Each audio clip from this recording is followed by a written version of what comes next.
guys! Welcome back to my channel. So, update muna tayo sa mga ganap ng Dasbeya. So, bago yan, ito na nga guys, nabasa ako sa TikTok ata yun, yung yaya ni Bianca de Vera. Talagang tapang na sinasabi na iba daw mag-care itong si Dustin Yu kaysa kay Will, kay Bianca. At yung bulaklak, sabi ng yaya ni Bianca, yung binigay ni Will na bulaklak ay maraming papel.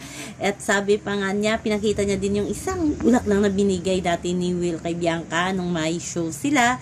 O ito, para hindi na kayong mag-awa, ito yung kay Will, pero iba talaga si Sir Dustin kay Ma'am Bianca. At parang pinakita din ni Ate Rosalie ata yung bulaklak ni Dustin sa TikTok. Ayan, galit na galit ang mga Wilka fans at maraming nagtatanong, sino nga ba yan si Ate Rosalie? Si Rosalie na yan.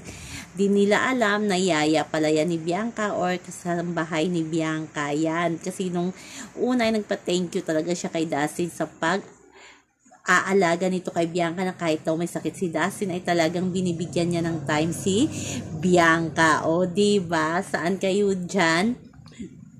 So, yung mga Wilka fans, tanong ng tanong kung sino nga ba yan si Ate Rosalie. Tawa-tawa naman yung mga Dasbeya fans dyan. Pero fair naman si Ate Rosalie, pinakita din yung bulaklak ni Will na walang papel. So guys, ang update ngayon ay nasa Jensen yung Dasbeya at baka si Will may shooting sila sa Love You So Bad. So doon ang venue nila ngayon sa Jensen. So nakita natin yan sa IG post ni Direk May. Nasa Jensen sila ngayon.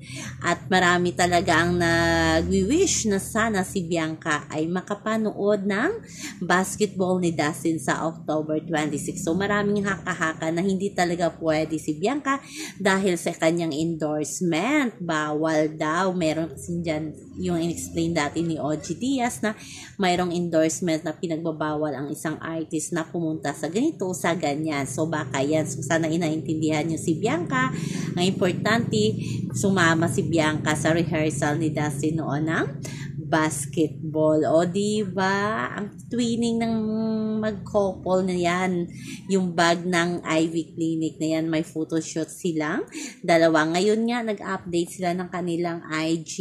Magkasabay na nag-post ng solo na picture yung dalawa. O diba? Baka magkatabi lang yan, sabi ng mga Dasbeya fans. So, abangan natin yan, guys.